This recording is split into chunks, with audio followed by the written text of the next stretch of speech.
Hello, thank you for joining me. We're going to discuss dance and movement therapy real briefly today, and especially how it helps out our seniors and those in our skilled nursing facilities and rehabilitation centers.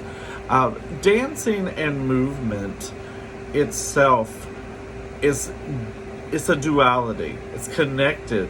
Our mind and our body are connected. So if we move, then that means that the parts of our brain that are connected to those areas that we're moving are also being utilized and are awake and are awakening. I don't know how many times I have gone and performed or worked with, especially those in memory care, and someone is sitting still and all of a sudden you just see their foot tapping, and they tap the whole time. Or perhaps when the music stops, their tapping stops. And a lot of times those that are caregivers or the activity director sometimes would say, hey, I've never seen that person move in my life.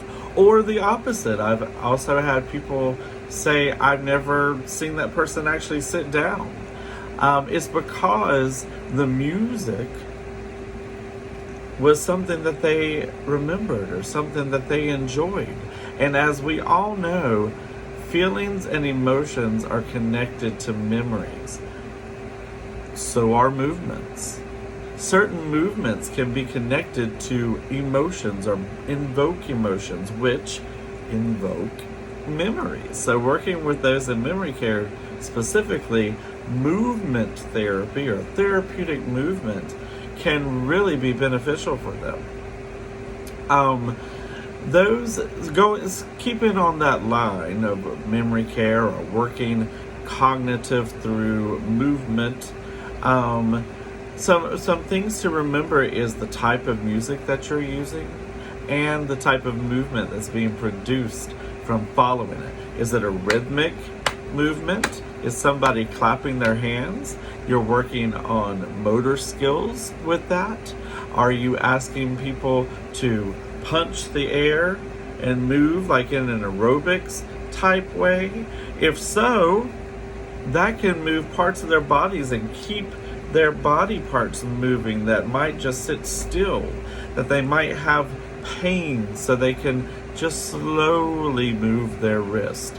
But finding ways for them to keep moving is highly beneficial to people, especially those that we are working with in our facilities. And what better way to encourage people to move and to keep being mobile than by doing it through dance, than by doing it through expression and expressive art. One of my favorite things to do is to warm up or have something, and I call it a dance party. And the name of the game is to change your movement when you hear a different song. So the first song might be Celebration, and everybody's going to dance to Celebration. And then the next song might be an operatic, song like the Duet to the Flowers, and it's slow, long movement. And that, again, is using both their mind and their body. It also takes them out of their selves into a more expressive place, so that they're not focused so much on their pain or their reasons for not being as mobile as they once were. On that note, we also have people that have Parkinson's disease and extreme arthritis. When it comes to that, one of the best ways to help those that are dealing with those type of issues is to give them a scarf or something that is flowing that they can either hold on to, or you can attach it to the ends of their extremities, and that way even the slightest movement that they do, they see something move, and it encourages them to move more.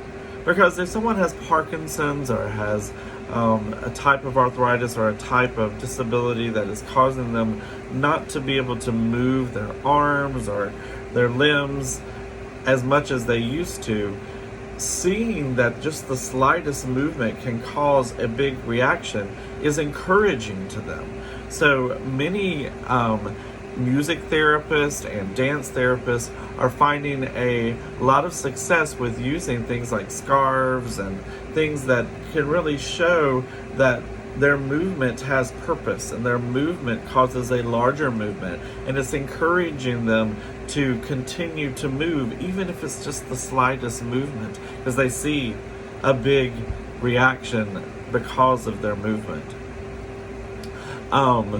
Things such as couples dancing can really help with a couple that is maybe because of dementia or just because of growing older. They have found that they've grown apart, and it's rekindling relationships.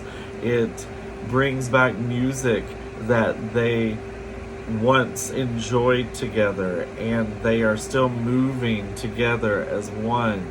Having couples dancing, ballroom dancing, or any type of celebratory movement that people can do together. It's also a wonderful social celebration that you can do when it comes to couples dancing or line dancing and things like that. Gets people moving. And yes, you can dance in a wheelchair. You sure can. You can also dance if all you can do is blink your eyes. You can blink it to the rhythm of the music, and that is movement. Movement not only keeps our body alive, it keeps our brain alive. And how important is that our cognitive skills when it comes to those that are aging or that are working with their memory care or whatever they are going through. Keeping movement in their lives is highly important, and being enthusiastic about it by allowing it to be movement that is dance or movement that is expressive or is related to something that they enjoy, like music, is a gift that you can give to them and that you can share with them, and that they can find new ways to move their body that maybe they never had before. I invite you to look further into dance therapy or therapeutic dance and really see how important it is for people as they continue to grow in age but also grow in spirit, to maintain their mobility but also to maintain the joy of being mobile, which is what dance is. It is an expressive, joyful celebration of the duality of our mind and our body. Thank you for allowing me to share this with you.